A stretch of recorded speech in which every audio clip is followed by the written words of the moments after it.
Hello, my name is Stephen. Thank you for joining me. Today we're having a look at the Darby Bible, also known as the Darby Translation, which is basically a noteworthy Bible, yet often overlooked version of it. Its origins date back to the mid-19th century, in other words, the 1800s, and it really does bear the mark of its translator, John Nelson Darby. So in my reading regarding the Darby Bible, I came across a comparison of various translations. But to actually make it more legible for us today, I've broken it down on a spreadsheet. Let's have a look at it now. So here on our spreadsheet, as you can see, we've got the name of the particular items that he was wanting to look at, and comparing the King James Version to the Darby Bible. And so we see the year of publication for the King James was 1611. The Darby was 1890. Now he brings out the point that the King James Version was done by a committee of people, a group of trained theologians and people with knowledge of Greek and Hebrew, whereas the Darby Bible was basically done by John Darby himself. In today's world, there is an electronic version of both of them, and both the King James and the Darby both have archaic language. It's interesting, in the original King James Version, they included the Apocrypha, whereas the Darby does not have the Apocrypha. They both use formal equivalents in their translation, and they both use the Masoretic text in the Old Testament. Both of them partly use the Septuagint, the LXX, and in the New Testament, the King James Version definitely uses the Textus Receptus, while Darby only partly uses it. There is no mention of any Byzantine majority text, whereas in the New Testament, where the King James used the Textus Receptus, Darby used the Westcott and Hort translation. Now, in Luke chapter 1, verse 28, there is a reference to the blessing of Mary. In the King James, here it says, "And the angel came in unto her and said, Hail, thou art highly favoured, the Lord is with thee, blessed art thou among women." In the Darby, it reads, "And the angel came into her and said, Hail, thou favoured one, the Lord is with thee, blessed art thou amongst women." So both of them, King James and the Darby, both have the "thou art blessed." Mary was a blessed woman, whereas the New International Version has "the angel went to her and said, Greetings, you who are highly favoured, the Lord is with you." Now in Acts chapter 8, verse 37, let's move that across. Acts chapter 8, verse 37, we see that the King James Version actually does have the Ethiopian's confession, while the Darby does not. For it says here in verse 37 in the King James, "And Philip said, If you believe with all your heart, you may be baptized." In other words, and he answered and said, "I believe that Jesus Christ is the Son of God." Darby, however, left it out completely. And the New International says, it's a footnote, some manuscripts include here that Philip said, "If you believe with all your heart," etc., etc. And so basically the Darby has gone the way of the New International and a lot of the other modern Bibles. Here in the Revelations 22, verse 14, again, we find that there is a reference to commandments. In King James Version says, "Blessed are they that do his commandments, that they may have right to the tree of life, may enter in through the gates into the city." Whereas the Darby says, "Blessed are they that wash their robes, that they may have right to the tree of life, that they should gain or should go in by the gates into the city." And so King James says, "Blessed are they that do his commandments," whereas there's no mention of commandments by the Darby. And also in the New International, there is no mention of commandments in that as well. Now we go to Revelation chapter 22, verse 19. In the King James, it says, "If any man shall take away from the words of the book of the prophecy, God shall take away his part out of the book of life, and out of the holy city, and from the things which are written in this book." In other words, there is mention of the book of life. The Darby, however, says, "And if anyone take from the words of the book of this prophecy, God shall take away his part from the tree of life and out of the holy city which are written in this book." So no book of life, but a tree of life. And also there in the New International, just as reference, if anyone takes words away from this scroll of prophecy, God will take away from that person any share in the tree of life and in the holy city which are described in this scroll. And finally, reference to Sheol, Hades, or as hell. Here we have Revelations 8:1 verse 18. He says, and the King James Version says, "I am he that liveth, was dead, and behold, I am alive forevermore. Amen. I have the keys of hell and of death."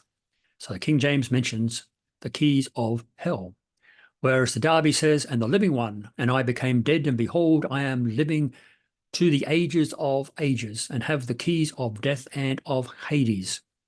And as reference, New International, "I am the living one, I was dead, and now, and look, I am alive forever and ever, and I hold the keys of death and Hades." So as you can see, there is a bit of difference between the Darby version, or Darby translation, and the King James, which makes the Darby almost a bit similar to the New International. Now, the Darby Bible is known for its literal approach to translation. John Nelson Darby aimed to provide a version of the Bible that was as close as possible, as far as his understanding and study went, to the original texts of Hebrew and Greek. But note, remember that the King James, it used the Textus Receptus, whereas John Darby tended to use more the Westcott and Hort. This resulted, being literal in the way that he translated it, it resulted in a translation that can appear somewhat stilted or awkward in our modern-day English, and it often prioritized faithfulness to the source of the languages over readability. Darby's translation choices, it marked by several key features. Number one was literalism, being very literal. His commitment to the literal translation often led him to render phrases in a manner that closely resembled or mirrored the structure and vocabulary of the Greek and of the Hebrew. And as we just mentioned, it made it more challenging for people to actually read easily. There was one of the things he did was that he was consistent. He endeavored to be consistent in how he translated various Greek and Hebrew words. We know that some Bibles, they will translate a particular Greek or Hebrew word in one passage, and then they'll change it to suit another circumstance in another passage. For example, the Greek word ecclesia, Darby consistently rendered it as assembly rather than church, which sort of reflected his theological perspective and also his desire for precision. And thirdly, there were theological implications in the way in which he translated the Bible.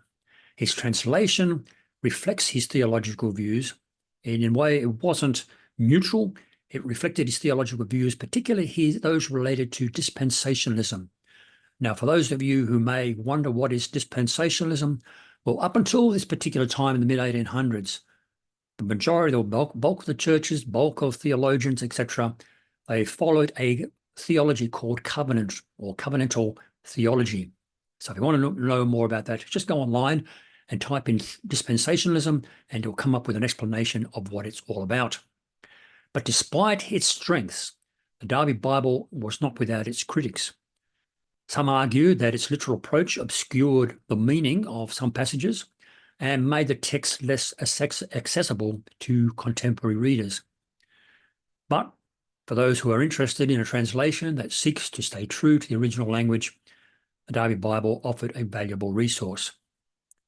Let's just have a look at just a passage, even though we've had a look at some of the verses. 1 Thessalonians chapter 4. So here we are in 1 Thessalonians chapter 4, verse 13. And Paul writes, "But we do not wish you to be ignorant, brethren, concerning them that are fallen asleep, to the end that ye be not grieved, even as also the rest who have no hope. For if we believe that Jesus has died and has risen again, so also God will bring with him those who have fallen asleep through Jesus.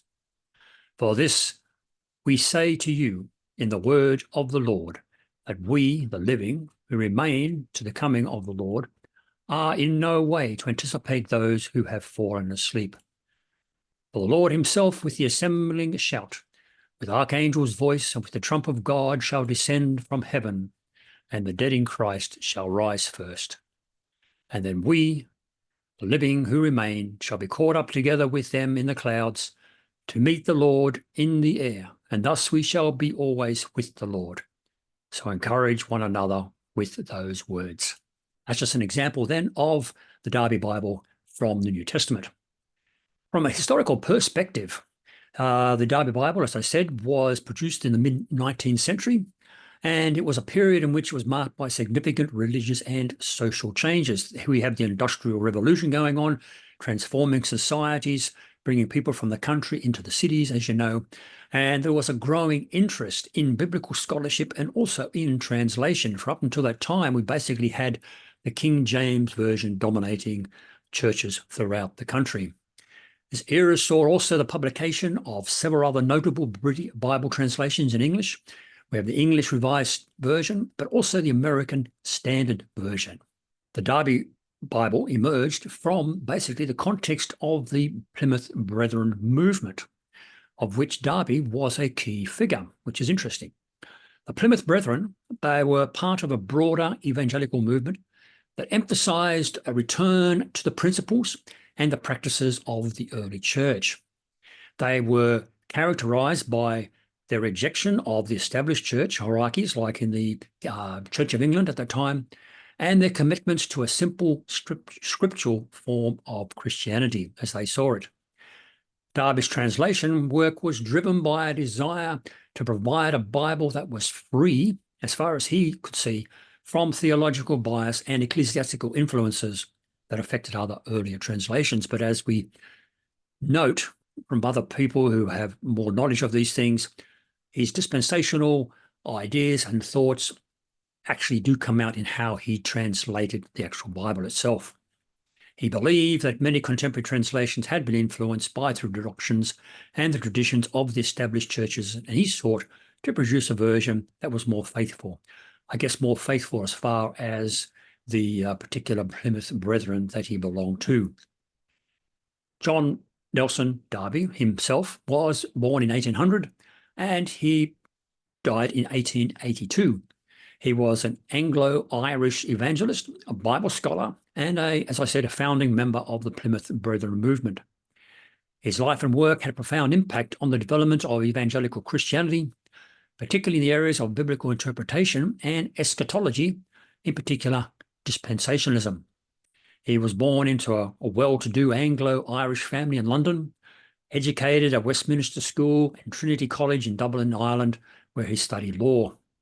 However, he soon found that he wasn't really all that interested in the legal profession, and so he decided to pursue theology studies and was ordained as an Anglican priest in 1825. His early ministry was marked by deep dissatisfaction with the state of the established church, which he saw as being compromised by political and social influences. And so in the late 1820s, Darby became involved with a group of like-minded people and seeking to return to a purer form of Christianity, which this group eventually evolved into and became known as the Plymouth Brethren. Darby quickly emerged as a leading figure within this movement, and he was known for his charismatic preaching and extensive writings, including the Bible itself. One of Darby's most significant contributions, as we've said, was his development of dispensationalism, a theological framework that divides history into distinct periods or dispensations, each characterized by a different mode of God's dealings with humanity. And this framework had profound impact upon churches around the world, in particular in America itself, which influenced the development of fundamentalism and premillennialism. He then produced the Bible, the Darby Bible, as part of a broader effort to promote what he saw as a more authentic and scriptural form of Christianity. The reception of the Darby Bible has been mixed. Within the Plymouth Brethren, other dispensational circles, it has been highly regarded and widely used. The Darby's translation is valued because of its literal approach and its alignment with theological perspectives of those particular denominations or groups. Whereas outside of that, and other churches like go along with the covenantal, etc., which go along with the covenantal theology, they prefer the King James Version, the Revised Version, and the New International Version. Three factors that contributed to a more limited acceptance of the Darby Bible was its translation style. As we said before, it was literal. Awkward phrasing of the Darby Bible made it harder for people, especially in the modern world, to read. Many people prefer a translation that is more easily to read and nuances of contemporary English. People didn't like the theological bias. They argued that his theological views, particularly dispensationalism, influenced his theological choices, and this led to questions about his objectivity and neutrality of his work.